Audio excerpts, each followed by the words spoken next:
Kaibigan, welcome back. Isa sa mga madaling video ko to. Nakikita ko na makakagawa ko ng 10, 12 ng video kung babaklas-baklasin ko, kung isesegmento, kung babakas-bakasin ko. Subukan natin yan ngayon. Ibig na mahabang isang oras na video. Nakikita ninyo ako nasa harapan ng bahay. May malaking tarpaulin ako nilagay dyan. Ang ating tarp na nakalagay dyan dahil bukas yung garahe natin at marami akong kalat. Mga machines ko nung snow nung winter pa ay nandyan at mga tools ko kagamitan sa pag-clear ng snow. Ganon din ang mga kagamitan ko na ini-introduce ko muli at nilalabas ko mula likod, tagiliran at even sa loob sa kasulukan ng garahe ay mga lawn mowers ko, mga panggapas ng damo, itatag na weed trimmer, whipper snipper whipper yata pag sa Australia ang tawag nila sa string trimmer, okay? String trimmer trimmer lang tawag namin doon. Nalala niyo kumuha ko ng wheelbarrow na napaka-cute. Ang title ang cute nito or ganoon, cute siya. $66 na isang 5 cubic na maliit lang na halos kaibigan, hindi pag ang dala ko ay mga magagaan na lupa na tuyo na halos binubuhat ko na lamang siya sa kaliitan at hindi naman ako matangkad pero napansin ko nakayuko ako, kaya kung i-consider niyo yon, make sure na hawakan ninyo at i-pretend niyo na nagtutulak kayo ng wheelbarrow na yon dahil may kaliitan siya para sa akin. Perfecto sa mother-in-law ko, perfecto kay bunso ni, perfecto maybe kay Mrs. T. Pero sa akin kay Juniorita medyo nakayuko talaga kami. So may problema ba lang? Isa sa mga video ko sa inyo ay kinukonsider ko na ito itapon ang wheelbarrow naming luma. Mukhang masasalba ko siya. We'll see. Loose siya, of course, loose, pero alam ko na bubulok na rin yung mga kahoy niya dahil nakalagay siya outdoor. Kita ko lang sa inyo to at magpapaalam ako pagkatapos nun. Alright.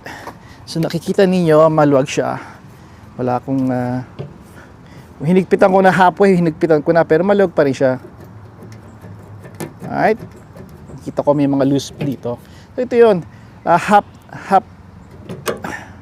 inch siya. Nakikita ninyo. Higpitan ko to at mga bolts. Now, kita ninyo kalawang. Spray up on penetrating oil. Deep penetrating oil meron ako dyan. Sa gamit ko ay yung I forgot, man. I keep forgetting things.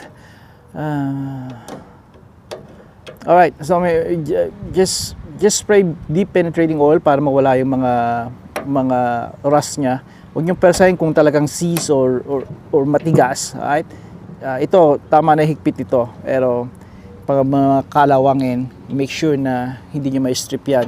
Bigyan nyo ng lubricant. This is fine. It still turns. Right? Still turns.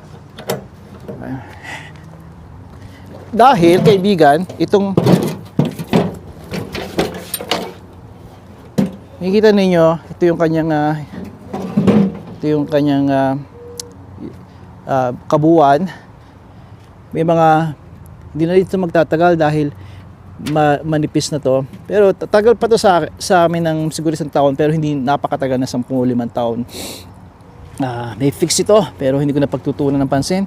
Gagamitin ko to hanggat lumaki na yung butas, pero okay pa rin siya. Itong tires na nakuha ko ay noon pa, years ago. Ito yung hindi na pa flat, ito yung solido. Kaya kung nagko-consider kayo magpalit ng tire, ng gulong ng inyong wheelbarrow, make sure na nakuha ko to sa Princess Auto na ito ay solid ito hindi ito kailanman bobombahan, just all solid rubber, hard rubber. Alright, yun lang. At let me get my tools. When you get the chance, collect some tools. Alright, yung mga decente, hindi naman sobrang mahal tulad ng snap-on, pero enough tulad nito. This is just a gear wrench. I got this from Princess Auto, decent ang presyo and still serves me well. Alright, again, nakikita niyo yan, may Christmas lights sa bubong, sa alulod. Again, yung Yung garahe natin, maayos natin nang maimbitahan ko kayo sa loob. Alright? At doon tayo maghuhuntahan o ako maghuhuntahan sa inyo. Lots of things. Baka maingganyo rin ako mag-gitara ron. I hope hindi I hope hindi dahil siguradong magkakalat ako dito sa internet. I can't carry a tune, by the way. Abangan ninyo, gagawin ko, i-assemble ko yung aning griddle sa Costco. Alam niyo yun, Blackstone, may ba Blackstone, siguro wala na sa display ngayon sa Costco. Well, it's a 36-inch griddle, napakaganda, at abangan ninyo yun, alright? At kayo maghusga kung yun ay dapat din makuha ninyo, alright? Sa mga naghahanap ng bagong grill. At yung mga bakal namin ilalagay ko dito sa likod ng maple tree namin. Nang matawagan ko hinintay ako ni aking junkman, si Perry, sabi ko sa kanya, sabi ko sa kanya last week, there's a possibility that I will call him, pero mukhang tapos na yung week na to, hindi pa. Pero he is there, he's a good guy, hinintay lang niya ako. And once tumawag ako, he'll show up with his old pickup truck. Nakita niyo na may pickup truck niya, no, di ba? Na yung tailgate na lalaglag na, held by bungee ropes and kawad. At matutuwa yun dahil marami akong bakal, mga, again, old lawnmowers, bisikleta, at yung ating griddle. And I'm keeping the dryer. Keeping the dryer, then we'll see. Alright? Hanggang sa muli, kaibigan. Padayon.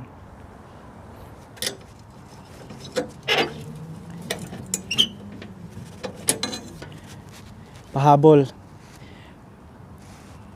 Nakalimutan kong banggitin sa inyo na isa sa mga dahilan kung bakit ko ito ginagawa, kinukumpuni ko ang ating lumang wheelbarrow dahil lang gusto kong bagong wheelbarrow. At kahit nasa Princess Auto Shop kung saan kilalang maraming mura, nasa mahigit 300. Tingin ko naman makakapahinga tayo sa paggastos kung makukumpuni ko to. Yung binili nating maliit na cute na wheelbarrow na polyethylene, kabuuan ay plastic, 99% plastic ang pagkakagawa. Magagamit nga natin yon. Pero kailangan ko hindi ako kailangan mag-rely sa isa lang wheelbarrow at maliit pa. Kailangan ko talagang tunay na wheelbarrow at ito yon. Kaya the way we move ay mabilis, efficient. At di ko magagawang efficient ang trabaho ko kung wala akong sapat at tamang tools. Isa yun sa mga kailangan yung tandaan kung gagawa kayo. Tamang tools sa tamang trabaho. Sa ganun, efficient ang trabaho ninyo. Hindi kayo masasaktan, ma-injure, at hindi tatagal ang inyong trabaho. Hope that makes sense. Alright, ayun lang. Higpitan ko na to, it should be good.